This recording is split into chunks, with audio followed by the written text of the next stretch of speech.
nahazo famatsim-bola mitetina €1 teo anivon'ny IMF ho fanatanterahina itetikasa fanatsarana ny fari-piainan'ny rentsiny zaza ny teo anivon'ny commune Antananarivo renivohitra. Ny andidy makasika izay indrindra no entina amintsika manaraka ao anatin'ity sary ity.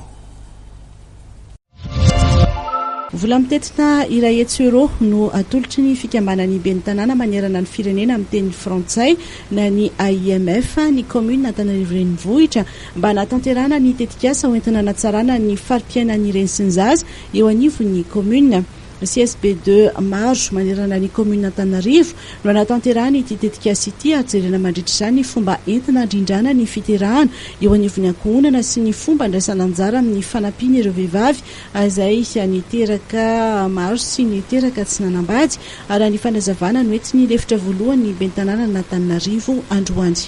Io projet io dia efa tamin'ny dia ny ramatoa ben'ny tanàna tany a Montréal zany no entina tana satria mareny sy merana Antananarivo zay dia mahita tokoa amin'le olana hoan'ny vahoaka Antananarivo indrindrindrindra ny amin'ny toerana iva zany indrindrindrindra amin'ny vehivavy dia miady an'io izy zany tany amin'ny au niveau ny fionana tany atapony amin'ny mera ben'ny tanàna amin'ny teny frantsay dia nahazo an'io zany tsika dia eran'ny Afrika zany i commune ben'ny Antananarivo zay ambany fitarihana ramatoa ben'ny tanàna zany nahazo an'io ka